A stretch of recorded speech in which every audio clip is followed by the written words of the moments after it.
जय श्री कृष्ण दोस्तों, स्वागत है आपका हमारे चैनल वेद पुराण में। दोस्तों, धरती पर जो भी प्राणी जन्म लेता है उसकी मृत्यु निश्चित है। यह एक अटल सत्य है जिसे बदला नहीं जा सकता। लेकिन क्या हर किसी को मृत्यु के बाद मोक्ष प्राप्त होता है?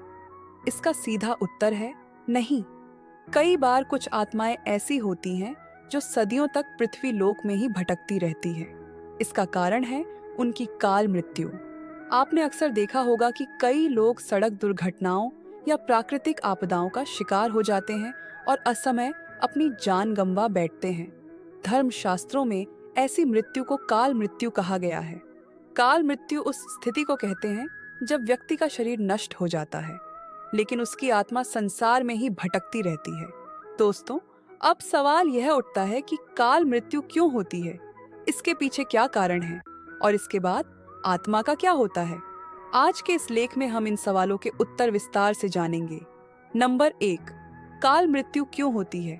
नंबर 2, काल मृत्यु के बाद आत्मा की स्थिति क्या होती है। नंबर 3, काल मृत्यु से बचने के उपाय और मंत्र। नंबर 4, आत्महत्या को पाप क्यों माना गया है। इन सभी विषयों पर चर्चा करते हुए हम समझेंगे कि काल मृत्यु का प्रभाव कितना गहरा होता है और इससे बचने के लिए धर्मशास्त्रों में क्या मार्गदर्शन दिया गया है। दोस्तों, गरुड़ पुराण में एक अध्याय में पक्षीराज गरुड़ के प्रश्न पर भगवान विष्णु इसका उल्लेख करते हैं।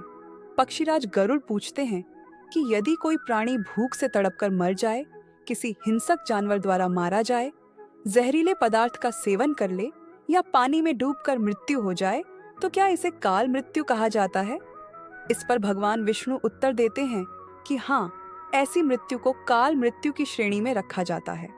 गरुड़ पुनः प्रश्न करते हैं, हे नारायण, काल मृत्यु क्यों होती है, कृपया विस्तार से बताइए। भगवान विष्णु बताते हैं कि काल मृत्यु किसी भी कारण से हो सकती है, चाहे वह किसी गंभीर रोग के कारण हो या दुर्घटना के कारण। मनुष्य अक्सर यही सोचता है कि यदि ऐसा न हुआ होता तो मृत्यु न होती, लेकिन भगवान विष्णु यह भी कहते हैं कि काल मृत्यु का कारण प्रायः उस व्यक्ति के अनेक जन्मों में किए गए दुष्कर्म होते हैं। गरुड़ देव ने भगवान श्री हरि से पूछा, भगवान, जब वेदों में मनुष्य की आयु 100 वर्ष निर्धारित की गई है, तो लोग काल मृत्यु का शिकार क्यों हो जाते हैं। इस प्रश्न के उत्तर में श्री हरि ने कहा, यह सत्य है कि वेदों में मनुष्य की आयु 100 वर्ष निश्चित की गई है, लेकिन इसमें दुष्कर्मों का कोई स्थान नहीं है। मनुष्य की मृत्यु तब होती है जब उसके पास धर्म कार्य करने की शक्ति नहीं बचती या उसका शरीर उसे धर्म का पालन करने की अनुमति नहीं देता। इसके अतिरिक्त जब कोई व्यक्ति अपनी इच्छा से धर्म कार्यों का त्याग कर देता है, तो पृथ्वी पर उसके जीवन की अवधि स्वतः कम हो जाती है। वास्तव में हर इंसान के कर्म ही उसका धर्म होते हैं। मनुष्य की मृत्यु तभी होती है जब वह अपने इन धर्म कर्मों को निभाने की क्षमता खो देता है। हालांकि वेदों में 100 वर्ष की आयु का वर्णन है, लेकिन अपने कर्मों के कारण व्यक्ति अपनी आयु को स्वयं ही कम कर लेता है। वेदों के ज्ञान की कमी के कारण मनुष्य यह समझ ही नहीं पाता कि वह कब ऐसे कर्म कर रहा है जो उसकी आयु को प्रभावित कर रहे हैं। हर व्यक्ति को धर्म और धर्म से जुड़ी बातों को अवश्य जानना चाहिए। इस संदर्भ में पक्षीराज गरुड़ ने श्री हरि से पूछा कि मृत्यु के बाद आत्मा का क्या होता है। इस पर श्री हरि ने बताया कि मनुष्य का जीवन एक निश्चित चक्र के अनुसार चलता है। जो व्यक्ति इस चक्र को पूरा नहीं कर पाता, उसे मृत्यु के बाद भी कई प्रकार के कष्ट झेलने पड़ते हैं। अचानक मृत्यु होने के कारण व्यक्ति की इच्छाएं, कामनाएं और तृष्णा अधूरी रह जाती हैं। इस स्थिति में शरीर तो नष्ट हो जाता है, लेकिन आत्मा का मोह समाप्त नहीं होता। ऐसी आत्माएं काल मृत्यु के कारण भटकती रहती हैं। यह प्रेत या पिशाच रूप में बदल जाती है और अपने परिजनों या जीवित लोगों को कष्ट पहुंचाने का प्रयास करती है। इसके अलावा ये आत्माएं अपनी अधूरी इच्छाओं को पूरा करने का प्रयास भी करती हैं। श्री हरि आगे बताते हैं कि जो व्यक्ति प्राकृतिक मृत्यु को प्राप्त करता है, उसे 13 से 45 दिनों के भीतर दूसरा शरीर मिल जाता है। ऐसी आत्माएं प्रेत योनि से मुक्त होकर अपने कर्मों के अनुसार यमलोक पहुंच जाती हैं और अपने अगले जन्म के लिए तैयार होती हैं। जब कोई व्यक्ति काल मृत्यु के कारण मृत्यु को प्राप्त होता है, तो उसकी आत्मा अक्सर भूत, प्रेत, पिशाच, ब्रह्म राक्षस, बेताल या छत्रपाल जैसी स्थिति में फंस जाती है। ऐसी आत्माओं को आसानी से शांति नहीं मिलती। विशेषकर यदि आत्महत्या की बात की जाए तो यह सबसे गंभीर और घृणित कर्मों में से एक माना गया है। श्री हरि के अनुसार आत्महत्या करना सबसे बड़ा पाप है। यह ईश्वर का निरादर और अपमान है। आत्महत्या करने वाले व्यक्ति की आत्मा पृथ्वी लोक पर तब तक भटकती रहती है जब तक वह प्रकृति द्वारा निर्धारित अपने जीवन चक्र को पूरा नहीं कर लेती।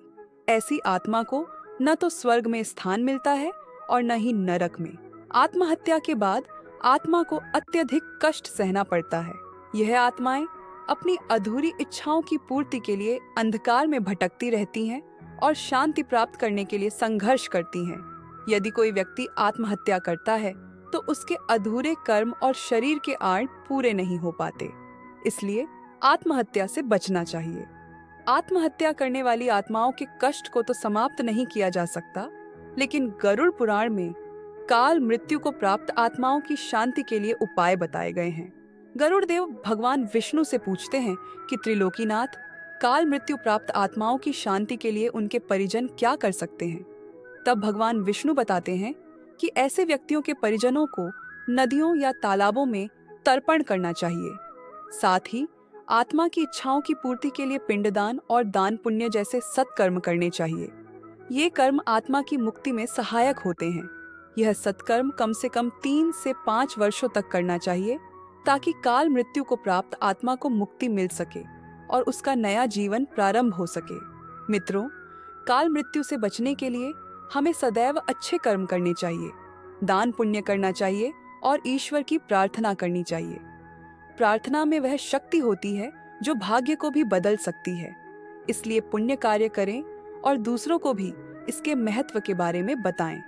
दोस्तों, आपको यह वीडियो पसंद आई हो तो कृपया वीडियो को लाइक करें और हमारे चैनल वेद पुराण को सब्सक्राइब करना न भूलें ताकि हमारी हर नई वीडियो आप तक आसानी से पहुंच सके। धन्यवाद। जय श्री कृष्णा।